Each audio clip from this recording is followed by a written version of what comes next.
Olá pessoal, sejam bem-vindos à segunda aula do Sistema Muscular da disciplina de Educação Física. Conteúdo esse que foi preparado para o curso de Capacitação em Educação à Distância promovido pelo IFPA. Já estudamos na aula anterior os tipos de tecidos musculares e agora iremos entrar em mais detalhes no tecido muscular esquelético. Sem mais enrolação, vamos para a aula. Nosso assunto, nós vamos estar tratando sobre as estruturas miocelulares do tecido músculo-esquelético. A primeira estrutura que nós iremos estar trabalhando é justamente o sarcolema, ou também conhecido como membrana plasmática da fibra muscular. O sarcolema é justamente esta membrana que envolve toda a fibra muscular e ela é de grande importância a ser trabalhada porque é graças a esta membrana plasmática que o músculo consegue captar estímulos nervosos através de neurotransmissores excitatórios. Ele consegue transmitir também sinais importantes para que aconteça a contração muscular. E geralmente em atividades físicas, em exercícios físicos, ocorrem lesões nestas fibras musculares. E essas lesões, essas microlesões que a gente costuma dizer, faz com que aconteça uma recuperação dessa estrutura muscular e uma melhoria dela, ocasionando uma adaptação ao exercício físico. Então, o sarcolema ela é uma membrana plasmática da fibra muscular. Além do sarcolema, dentro desta fibra muscular estão cheias de organelas que estão destacadas aqui na imagem como se fossem certos conezinhos em verde, identificado aqui para que vocês possam estar verificando. Então, está aqui a mitocôndria. Existem várias mitocôndrias distribuídas em torno da fibra muscular. Esta quantidade de mitocôndrias não é à toa, porque ela é uma organela extremamente importante para a produção de energia. Energia essa que vai ser fundamental para a contração muscular. Esta energia é também chamada de adenosina trifosfato ou conhecida como ATP. Podem ver, de forma mais específica, a mitocôndria, justamente com suas cristas mitocondriais, com sua matriz mitocondrial e o seu material genético. Então, essa organela aqui ela é extremamente importante para a produção de energia para a contração muscular. Outra estrutura muito importante para o processo de contração muscular é o retículo sarcoplasmático. Este retículo sarcoplasmático ele é sinônimo para o retículo endoplasmático que vocês costumam estudar na biologia. Este retículo ele tem várias funções, mas para nós aqui nós vamos nos focar em destacar que o retículo sarcoplasmático ele é importantíssimo para o armazenamento e para o transporte de cálcio para as estruturas miocelulares. Então, o músculo ele precisa, além de energia, ou seja, além de ATP, ele precisa também de cálcio. O cálcio é um mineral extremamente importante para o processo de contração muscular. E sem o cálcio, a fibra muscular não consegue realizar a contração. Aqui, vocês podem observar em azul toda a estrutura do retículo sarcoplasmático. E em amarelo são os túbulos T. É por esses túbulos T que os estímulos nervosos vão se propagar para que o retículo sarcoplasmático possa ser estimulado e libere o cálcio para o processo de contração muscular. Isso a gente vai ver com mais detalhes nas próximas aulas. Uma outra estrutura muito importante que fica por dentro das fibras musculares é justamente a mioglobina. A mioglobina ela é parecida com a hemoglobina. Vocês já devem ter tido essa informação nas disciplinas de biologia, que a hemoglobina ela é um tipo de proteína extremamente importante para o transporte de oxigênio para nossas células. A mioglobina, ela tem uma função parecida com a hemoglobina. Na verdade, ela não vai transportar oxigênio. Ela vai armazenar, ela vai segurar o oxigênio dentro da fibra muscular. Dependendo do tipo de exercício que a gente realize, esta mioglobina, ela consegue disponibilizar esta pequena quantidade, no caso, armazenada de oxigênio para uma atividade física específica. Então, a mioglobina, diferente da hemoglobina, tem uma função de armazenamento de oxigênio dentro da fibra muscular.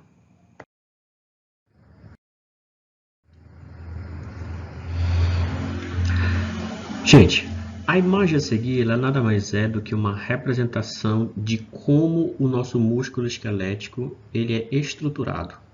Vamos observar aqui nesta região, ao qual nós temos duas proteínas chamadas actina e miosina.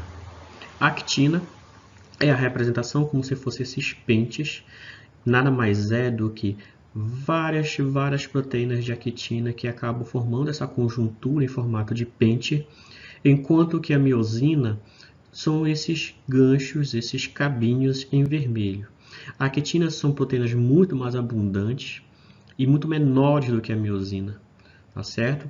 Então, esta formação da actina e da miosina, essa organização, a gente chama de sarcômero.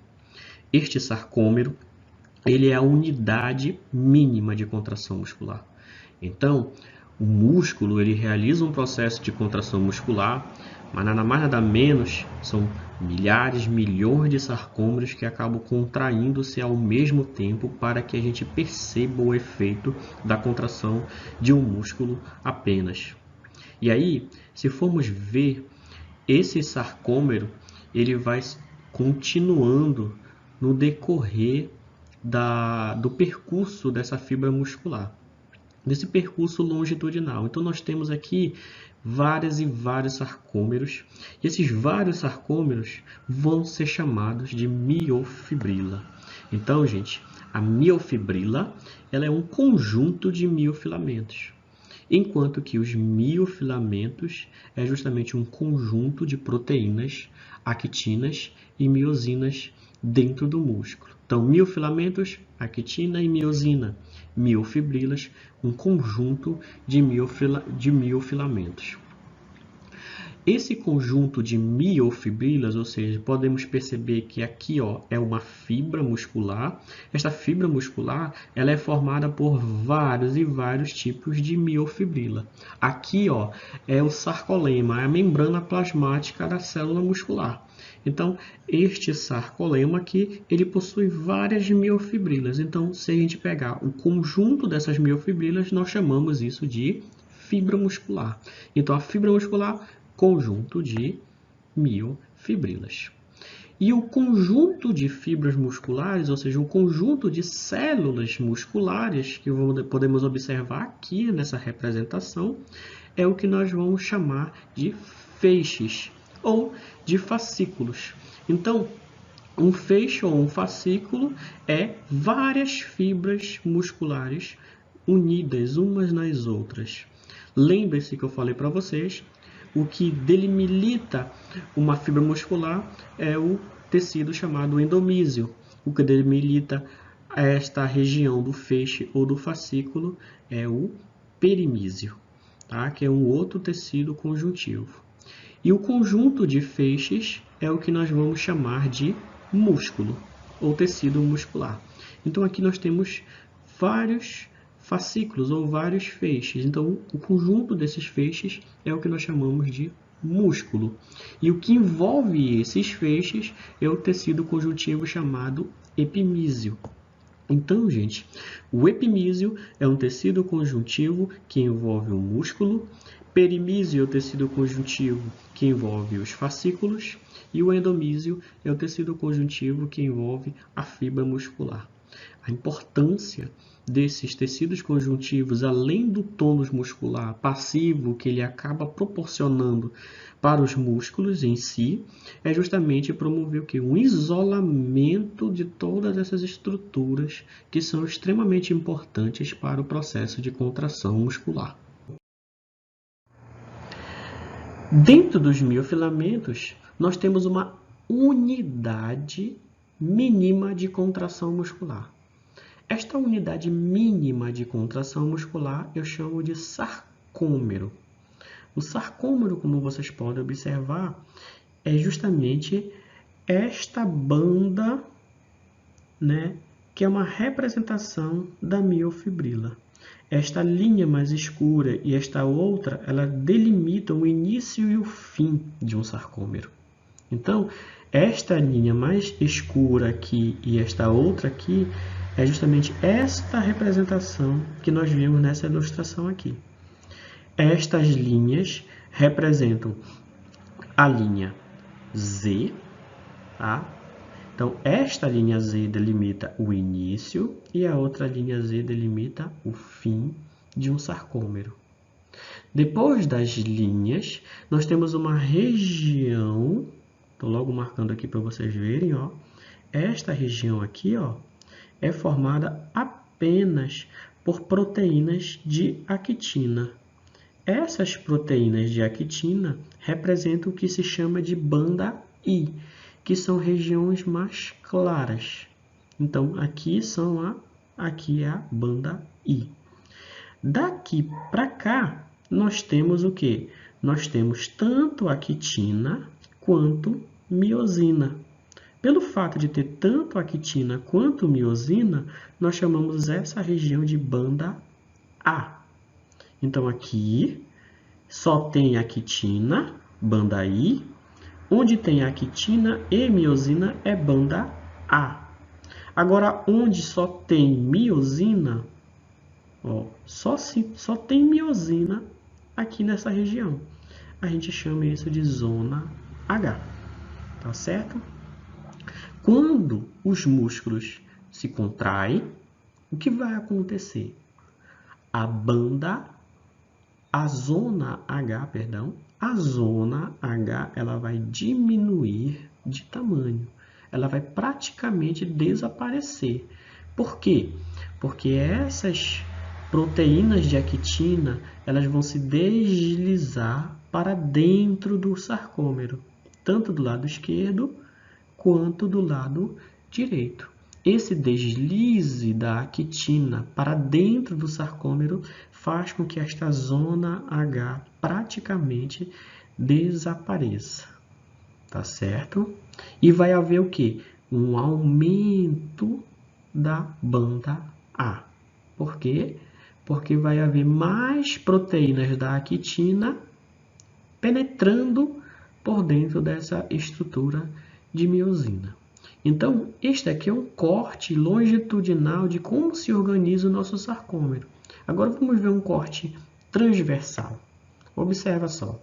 Aqui nesse esquema, nós temos um monte de bolinhas maiores vermelhas. Sempre a miosina é formada por proteínas maiores e a actina por proteínas bem menores. Então, essas bolinhas vermelhas maiores são representações de miosina. Já as bolinhas azuis menores que se envolvem em torno das bolinhas vermelhas são as proteínas de actina. Cada proteína de miosina possui 1, 2, 3, 4, 5, 6 de actina envolvendo ela. Para todas de miosina sempre tem, ou seja, para cada uma de miosina existem 6 proteínas de actina. Tá? Então, vamos só voltar. Ó. Aqui nós temos tanto actina quanto miosina. Tá certo? Beleza. Quando nós temos tanto actina quanto miosina, nós dizemos que é uma banda A. É como se houvesse um corte bem aqui nesta região e aí ele fosse mostrado na nossa frente de forma transversal. Então, está aqui a banda A. Quando realizamos um corte, só Vou avançar aqui. Quando realizamos um corte, nós não vemos a miosina, nós vemos apenas a actina, eu chamo isso de banda I. Então, ocorreu um corte na banda I.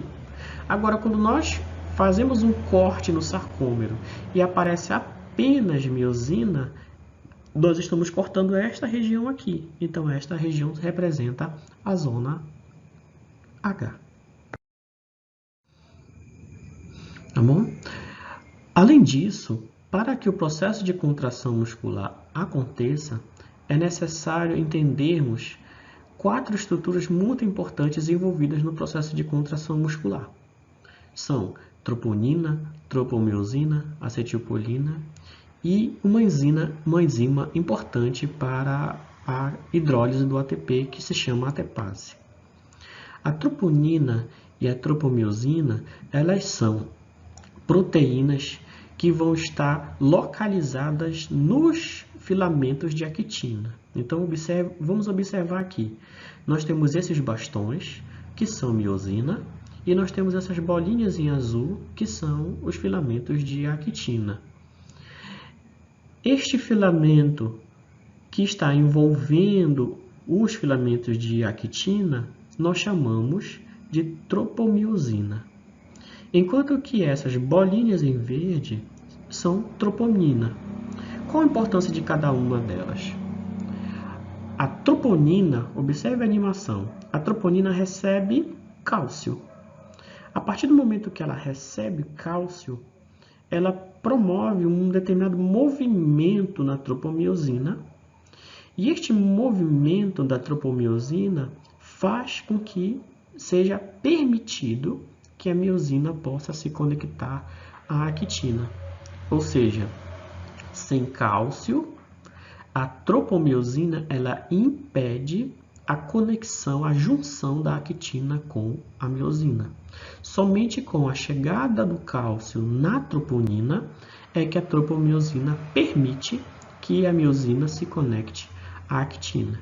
Então, recapitulando, troponina é ela o receptor dos íons cálcio. E a tropomiosina ela é que promove o bloqueio ou a liberação da junção entre a actina e a miosina. Outro elemento muito importante para o processo de contração muscular é um hormônio, é justamente um neurotransmissor chamado acetilcolina. Esta acetilcolina ela vem lá da medula espinhal, passa por nervos motores e chega até o nosso sarcolema. Não existe um contato direto entre o nervo motor e a membrana do sarcolema, mas existe uma sinapse, que é um ponto de junção entre essas duas estruturas. E o que promove essa junção é justamente a acetilcolina. A acetilcolina ela é um neurotransmissor que vai estimular a fibra muscular a liberar cálcio. Então, a partir do momento que chega a acetilcolina no sarcolema do músculo, esta acetilcolina ela vai ser transportada pelos túbulos T e vai chegar até o retículo sarcoplasmático, onde esse retículo sarcoplasmático vai liberar o cálcio para o processo de contração muscular. Então, qual é a importância da acetilcolina? É o que? Estimular a fibra muscular a liberar cálcio para que aconteça o processo de contração muscular. Outra importância também é a ATPase. A ATPase ela é a enzima que vai quebrar, que vai hidrolisar a molécula de ATP. Sem a ATPase, este ATP ele não consegue se hidrolisar, ou seja, não consegue liberar energia para o movimento do processo de contração muscular. Tá ok? Então, tendo essas informações fixadas na cabeça de vocês, troponina, tropomiosina, acetilcolina, ATPase, o que é a actina, o que é a miosina, a gente vai poder explicar de forma mais aprofundada como é que funciona a teoria da catraca na nossa terceira aula. Então, aguardo vocês até a próxima aula. Obrigado.